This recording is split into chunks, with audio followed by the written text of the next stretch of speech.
Strikes me about Bitcoin that's interesting is that we all have a very strong desire to understand it, which is a very good thing. But normally in the market for goods and services, it's not necessary for us to understand them completely in order to use them, right? Well, I don't understand how that pitch pipe I used works. That's the way the free market works. We rely on the knowledge of others, but in the early stages of a technology like Bitcoin, it turns out to be extremely important that we all understand it because there's so much skepticism and doubt, and also because we're just curious people. So when I first started looking into Bitcoin, I understood monetary theory because I had been studying it for 25 years. That wasn't a problem. I understood computer code and its value, which is a little bit unusual because there are plenty of people in the world that don't understand anything about why code is valuable at all or how it works or exists. So I understood that aspect of things. I understood open source networks because I've been playing in this world and running open source websites for a very long time. But there was one feature of Bitcoin that I didn't get, and I didn't want to approach it because it seemed too intimidating. And it's all about the word cryptography. You know, that was outside the realm of my comprehension. And I was terrified of it until one day I realized that I could never really talk about Bitcoin at all until I understood at least some basic structure of cryptography. And so I watched, several videos and about cryptography, read a couple of books about cryptography, but even then, it still eluded me like why cryptography was so essential to this technology of human liberation. And it's the brilliant and I consider prophetic Daniel Krawisz, who's to my right, who explained it all to me in a series of astonishing articles that he ran just this past summer, right, for the Mises Circle. He's a genius at both comprehending the subject and explaining it as an expositor. He has a book coming out in 10 days. Very good. Yeah, I've been urging him to write this book and he keeps like, I'm getting there. But it needs to be done sooner rather than later because the fate of the world is waiting. Everything rests on this book. This book is everything. And it must be published soon. Like, we're suffering in its absence. Okay, Daniel? Okay. So Daniel's going to be giving us a quick talk, so please pay close attention. Daniel Krawisz on human freedom and cryptography.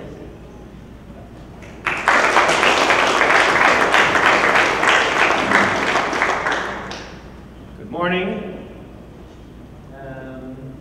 Okay. Well, let me add something to my bio.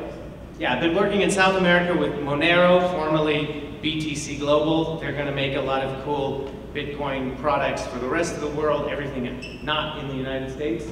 Other news, my stars are still in my eyes because I just learned the other day that I met Ross Ulrich, the Dread Pirate Roberts, a few years ago, before he even started the Silk Road, when I was doing 3-day startup. So when that happened, I said to my friend Jeremy, I said, Jeremy, that Ulrich, he's going to be the greatest criminal mastermind of the 21st century.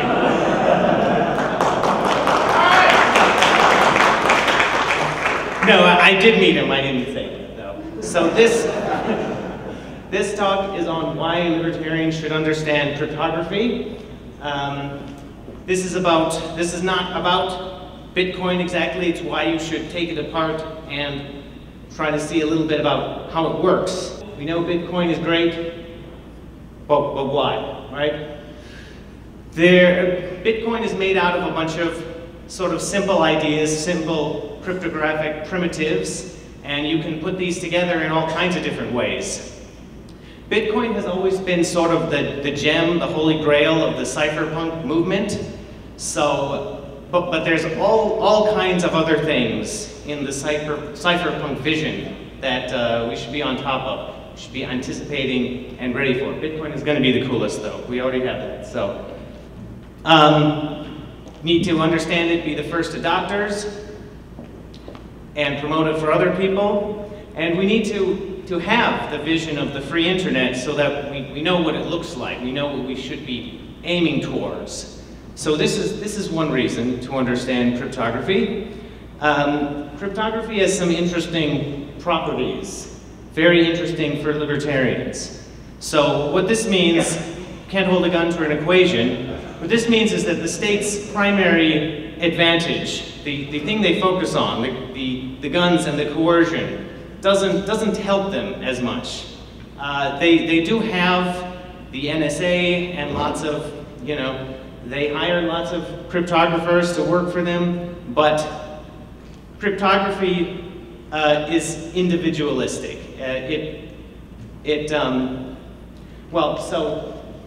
Even a very simple, a little computer like this, millions of times more powerful than all the computers from a few years ago anyway, but this thing, I can make a puzzle, a cryptographic puzzle on it that is unsolvable by all the rest of the computers in the world, or even all the rest of the computers that ever will exist. Not true of guns.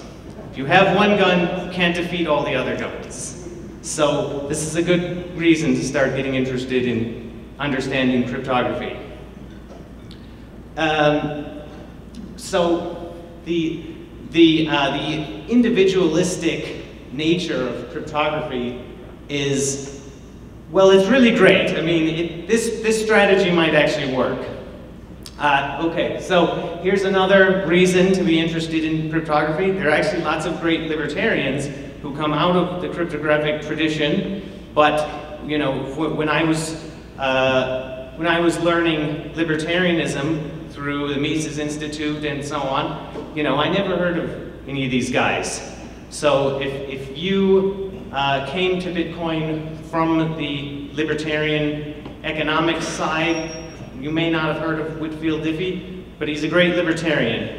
And Jeff Riggenbach has never done a libertarian tradition podcast on him.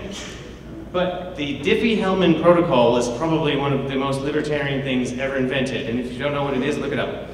So now I'm going to really get you interested in cryptography.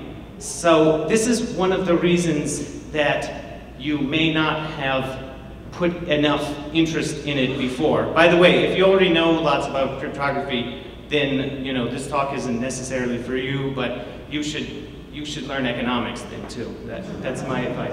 Anyway, this word is wrong. So the word cryptography, it means secret writing. That's not what cryptography is. Modern cryptography grew out of the problem of secret writing, but when people developed public key methods in the late 60s and early 70s, they started to realize that they had all sorts of other things that they could do. Let me see. Right. So this is confidentiality. It's one service that can be provided with cryptography, but it is not. It doesn't characterize the whole thing by any means. So this is a better definition of cryptography: the study of the security of protocols for the provision of a service. So essentially, we're talking about accomplishing some service between a group of people and a protocol, which we attempt to provide the service, and then we study it to see, does it actually work? How can you cheat on the protocol? How can you figure out how can you try to get around it, right? And if you can't, then that's a good thing, because then you can provide the service. So essentially, you should think of cryptography as free market law plus computers. And, well, the computers are necessary because there's lots of arithmetic that is ordinarily involved. But if you were very good at arithmetic, you wouldn't really need the computers, theoretically. Wouldn't recommend that. But this is what it is. This is not an analogy. That's law. If you're talking about people coming together, their interactions are mediated by computers, and they're attempting to develop rules by which they can cooperate with one another. Well, that's that's law, you know? It's a fully functioning system of free market law that has a great tradition behind it, and I think that's the main reason libertarians should be interested in it. So here's the method of cryptography. Very briefly, define a service. So we already talked about confidentiality. If you can have confidentiality plus deniability, and that's provided by something like OTR, off-the-record messaging. You can also have non-repudiation, which is the opposite. That means that once you send the message, then you can't later deny it. That's what Bitcoin uses. Once you send off a transaction, you can't later say, oh, I didn't actually want to spend that one. That's what we use for Bitcoin. So adjudication, cryptography doesn't provide that right now, but really there's no reason why you couldn't try to build an adjudication type protocol on top of cryptographic primitives. And really I want you to think about cryptography, and I want you to think about free market law at the same time, because they're really two branches of the same thing. So define the service, now design a protocol attempting to provide it, and then try to cheat and give the academic accolades to the best cheater. Because you want to know everything possible that's wrong with it. So you need to have a nice competitive system to figure out who's the best cheater, right? Finally, I think it would be great if we actually had a different word for this than cryptography, because as I pointed out, the word is wrong. So I don't know Greek, but if somebody can tell me the Greek word for the study of the security of protocols, that would be great. Right, so yeah, cryptography is a great tradition, but it's not, and it's very individualistic, but I don't want you to think that it's all, I mean, we know that it's not all hunky-dory, right? But the way we do cryptography now, even given that the government owns, most of the cryptographers, is still way better than the way we do other branches of law today, right? So the government owns lots of cryptographers whose job is to break your security, but this is like way better than the way we do other law, right? So this is like law if there was no concept of legislation and the government had to hire lots of lawyers to sort of trick you into signing slave contracts. That's sort of that's like how cryptography works. So it's still a wonderful tradition.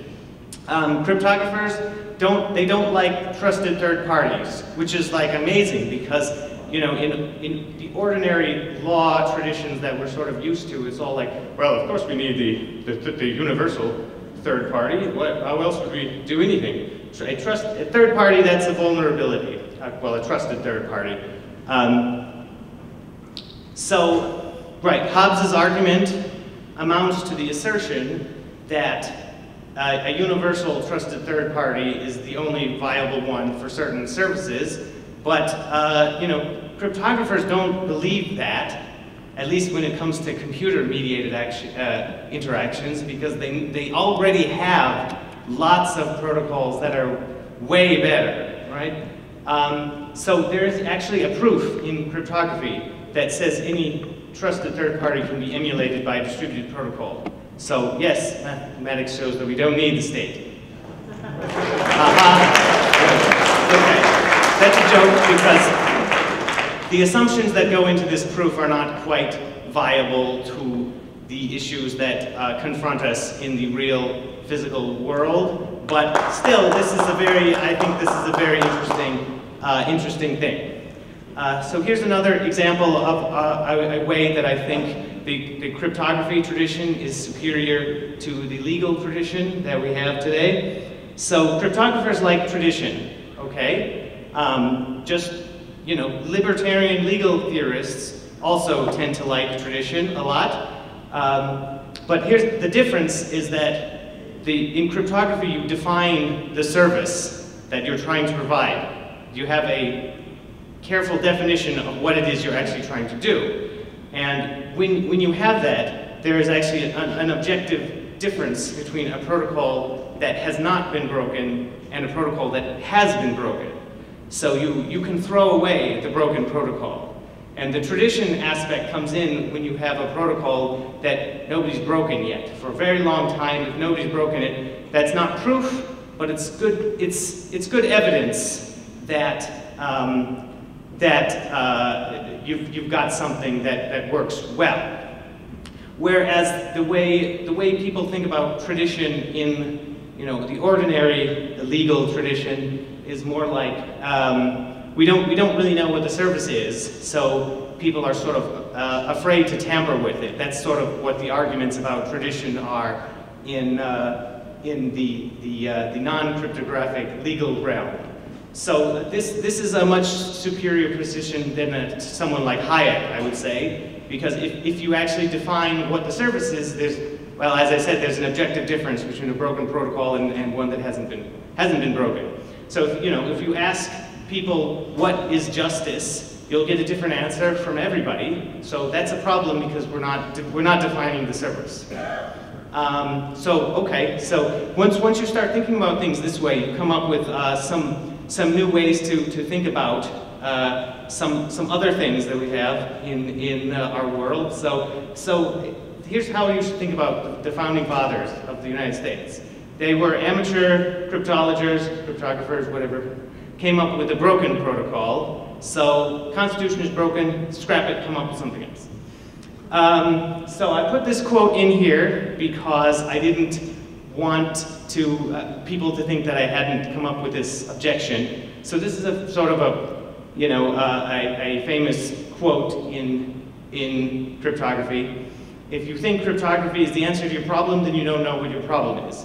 And what this basically means is that you can understand the theory of cryptography, and that is not going to make you good at designing a protocol or at security in general. There's a lot more to learn before you can get good at that. And we can see that in the Bitcoin cypherpunk sort of community now, where all these people are getting interested in cryptography, but they're amateurs and they're coming up with things that don't quite work right. That's sort of what happened with CryptoCat, although it's getting a lot of fixes now.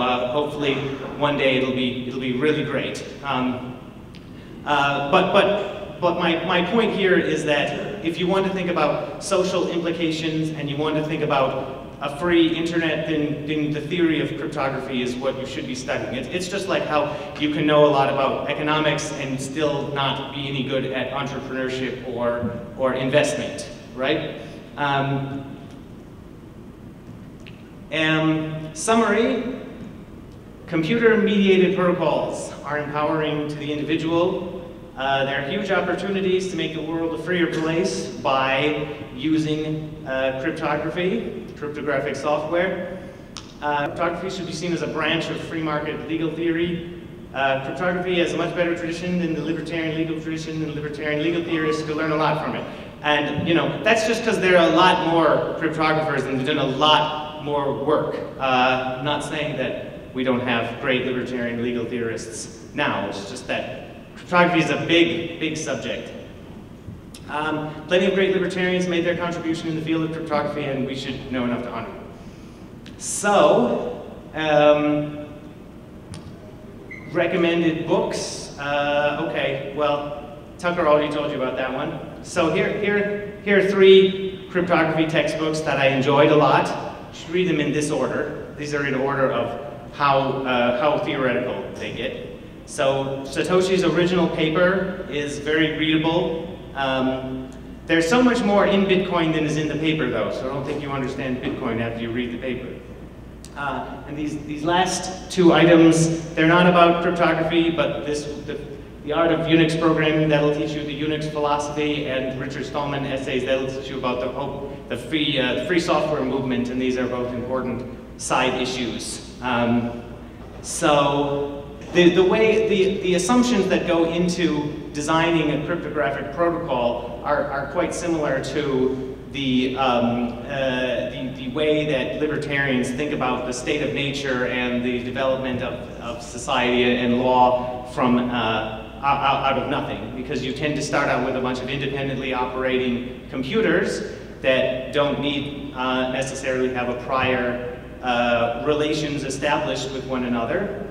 And the reason cryptographers think in this way is because, well, this is where the interesting problems are, first of all. And second, if you go outside of this model, then either there isn't a problem, like if all computers are just controlled by some central agency, then there really isn't a problem at this point. Or if you can break into other people's computers, then you don't have security at all. So the assumption has to be sort of individual, independently operating computers, and that are attempting to interact and develop a protocol for cooperating with one another. And so next. Oh my God, how did this slide get in here? You weren't supposed to see this. Conclusion. Conclusion, come on. If you're smart enough to read Human Action, you're smart enough to read a cryptography book. And if you're math phobic, just get over it. It's not that bad. Invent a protocol so useful, someday even the government will have to use it. But okay, realistically, that's probably, you know, maybe, but you know, that's what the goal should be. And Satoshi, if you're watching, thanks. Thank you.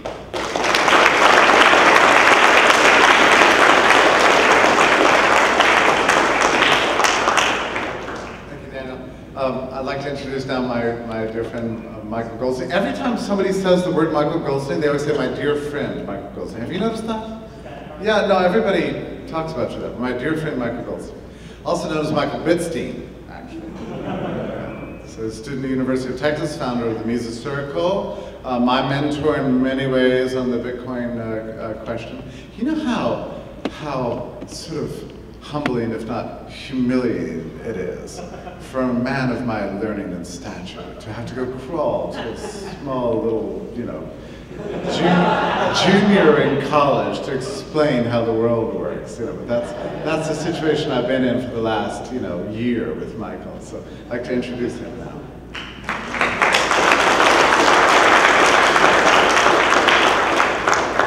Okay, fantastic.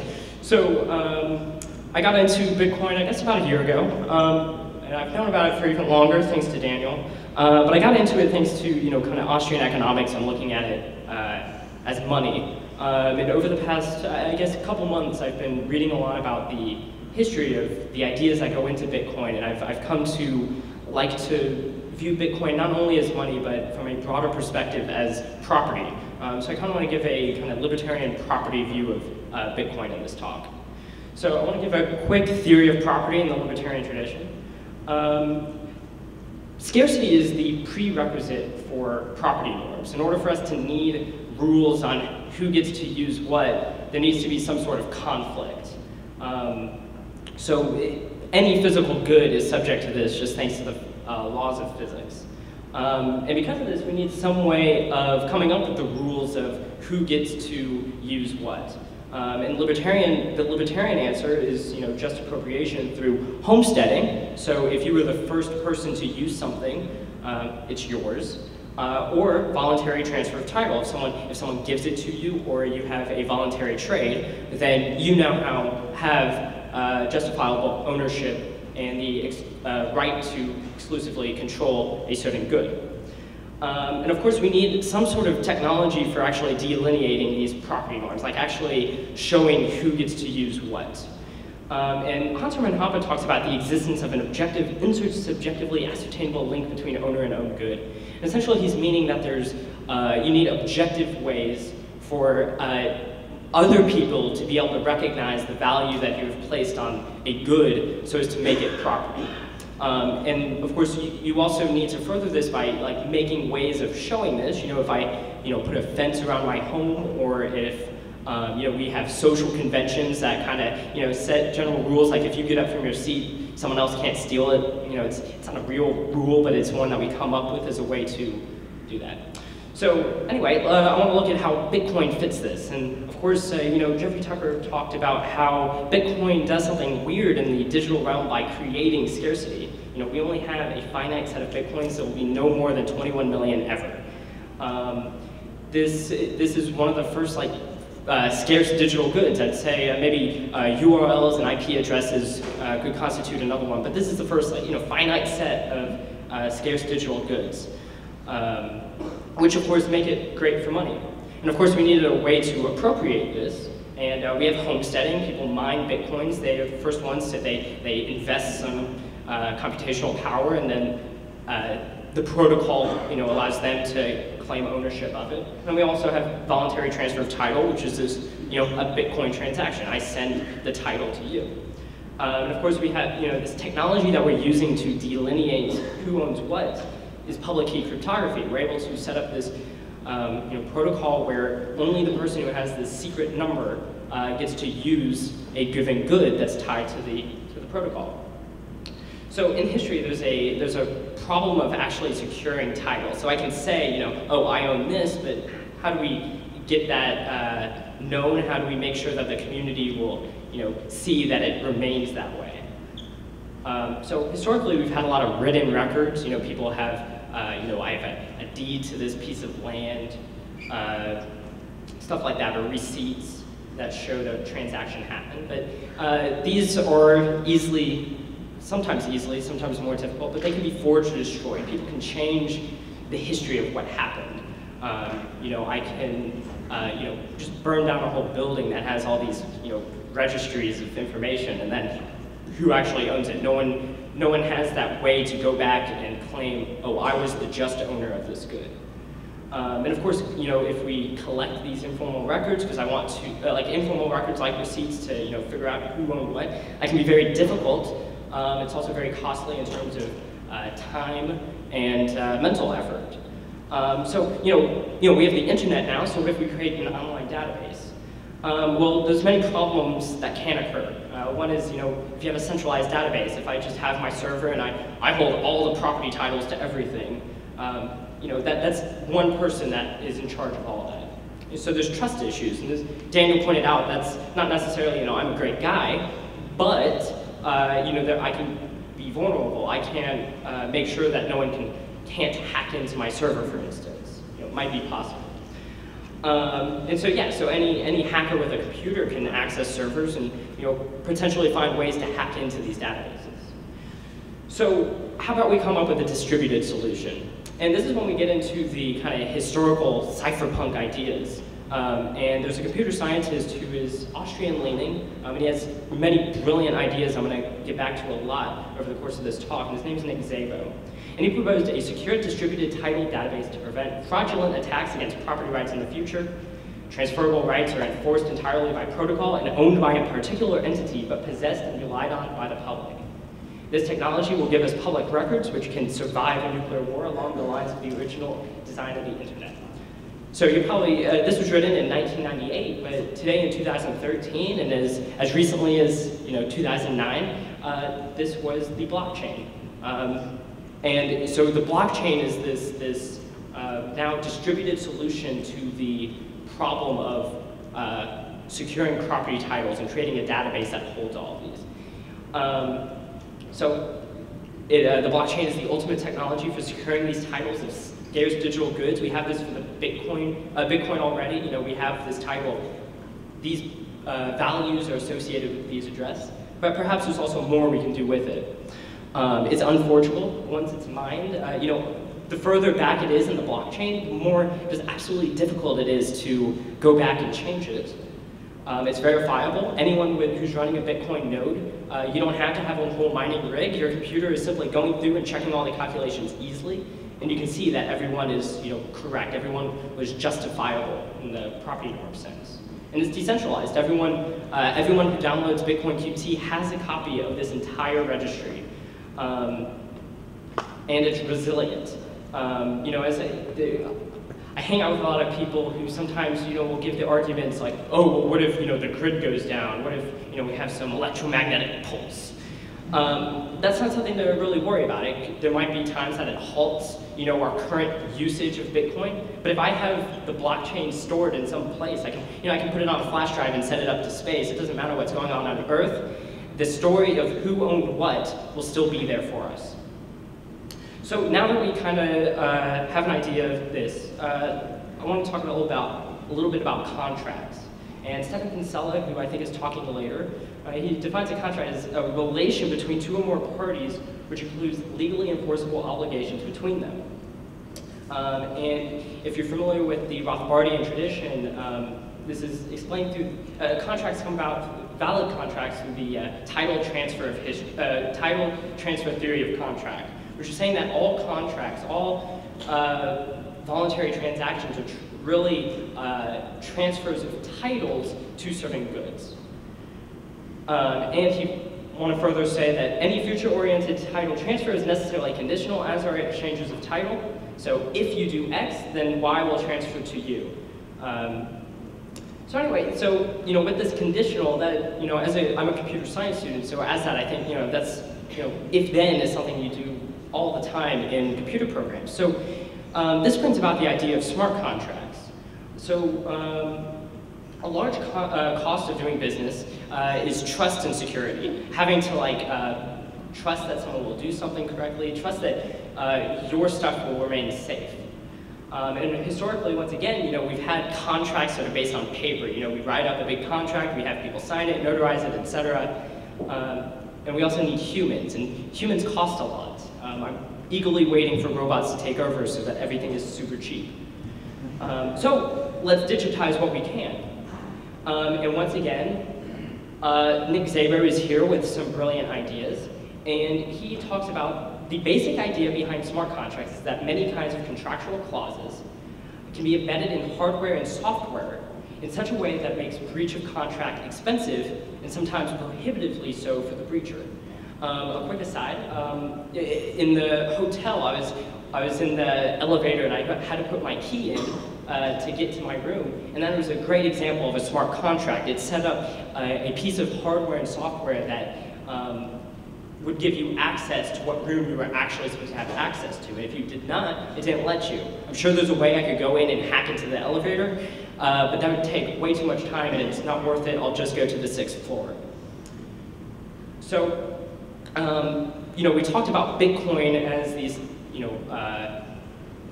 titles to property. Bitcoin is property. So, it seems like obviously Bitcoin could be a good tool for smart contracts. And so Bitcoin transactions have space for arbitrary data, and it also has scripting capabilities. So you can program smart contracts. Not all of this is, so the protocol has built-in methods for creating smart contracts based on Bitcoin transactions. I will say they're not implemented yet, so this is something that will be in the future. People will find ways to recognize these contracts.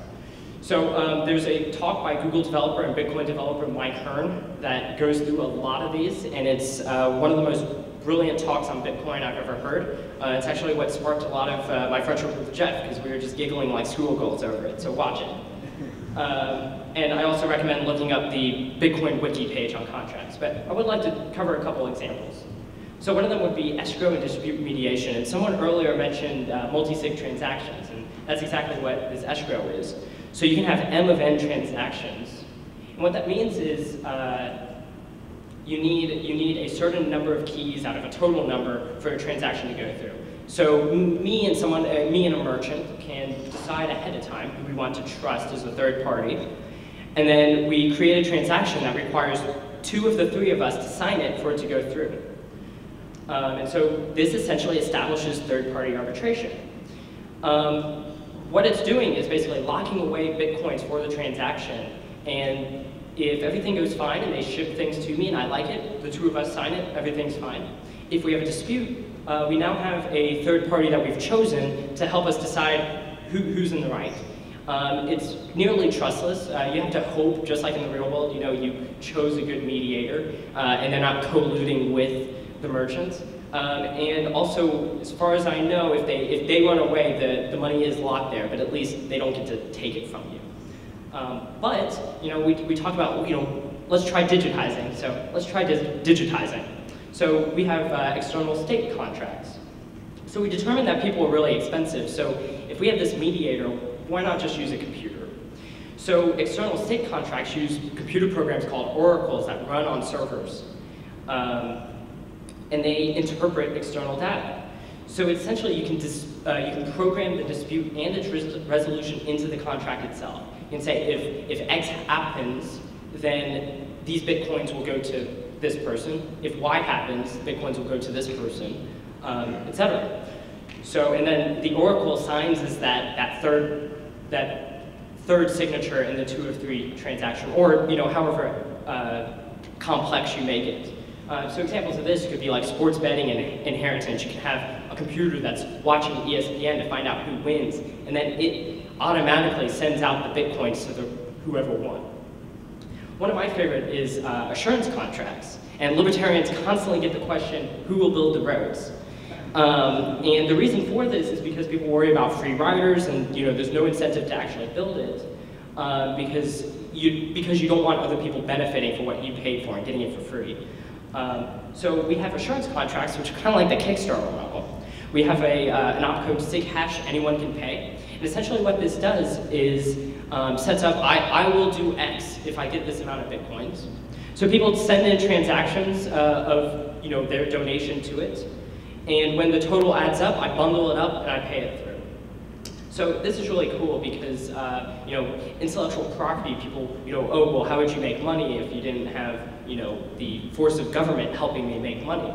Well, with creative goods, you can say, oh, well, I won't write this chapter of this book until I get X amount of money. People donate that, and then and once I get it, I put it out. I've made the money I've wanted, that I wanted to make from it, and now everyone can share in the good on Pirate Bay. It really doesn't matter. I made the money I wanted.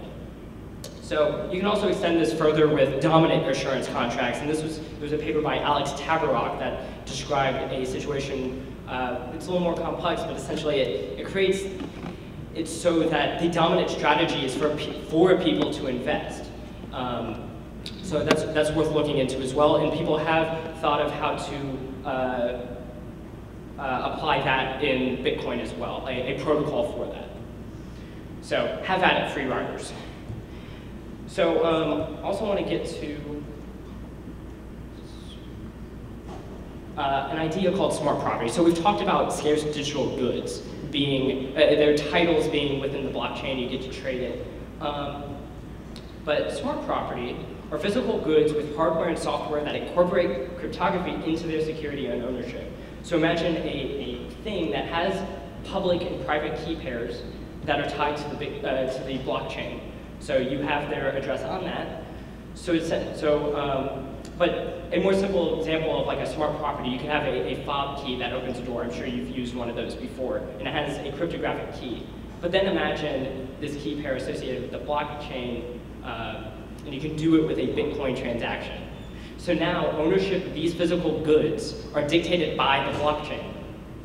So now we can combine that with various smart contracts, and you have robust digital ownership agreements that can only be done through this voluntary title transfer of a Bitcoin transaction.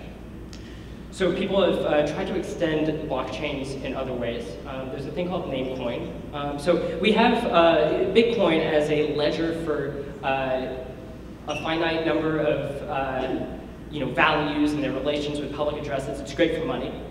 But imagine a blockchain that's also for a wider variety of security titles that we can use for other things. So instead maybe have namespaces that represent some name to something, like a name to some property in something, like a deed.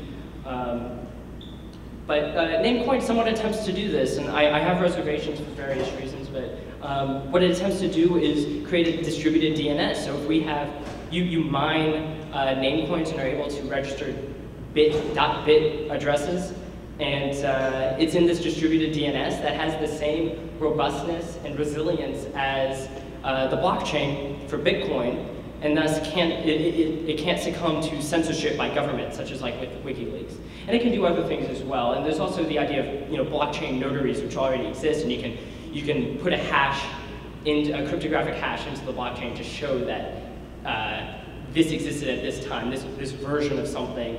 And if someone tries to prove that they created it later, you know that, oh well, it's on the blockchain. I created it at this time. So anyway. To sum it up, Nick Szabo, once again, while thugs can still take physical property by force, the continued existence of correct ownership records will remain a thorn in the side of usurping claimants. So if you have a good that's like its property title is cryptographically or not so cryptographically tied to the blockchain, and someone you have a car like that and someone steals it.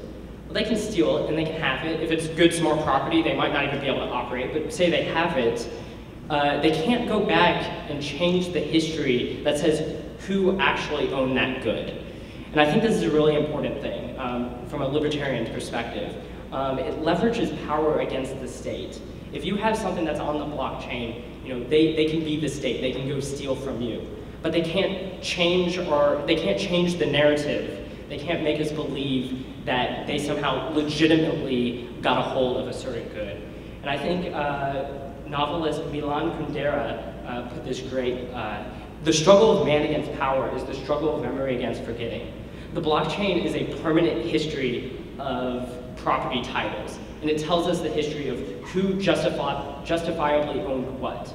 And no matter what the state does to try to tell a different narrative, the blockchain will always be there, whether on our computers, whether on a flash drive in space, it doesn't matter. They cannot change the narrative, and this takes away a lot of legitimacy in their various plundering. So I have various reading that I'd recommend for property theory, some Hans Hermann Hoppe and Stefan Kinsella, and I highly recommend the works of Nick Szabo. And once again, please look up the Bitcoin Contracts wiki page. So thank you very much.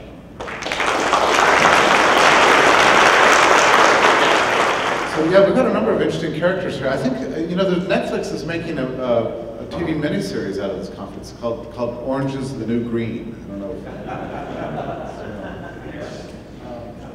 wasn't brilliant, but there. So, because we're off schedule a little bit, we're going to do a Q&A session here right now, and then we're going to move immediately into Stefan Kinsella's lecture, and then we'll be able to break early for lunch and have more time to sort of talk with each other and hang out. So let's go ahead and start that Q&A session now. We have the microphone. Hopefully it's working this time. Yeah, hi. My question is for Daniel. You have a master's in physics, and I have a bachelor's in physics. I studied under Mark Edwards, who's he works with like Wolfgang Ketterling and people like that who have worked with Bose-Einstein condensates and then quantum computing. And so my question is, have you thought about the implications of the fact that we'll probably see quantum computers coming online like within our lifetime that'll have some kind of definitely abilities to crack like SHA-256 and stuff like that within reasonable amounts of time?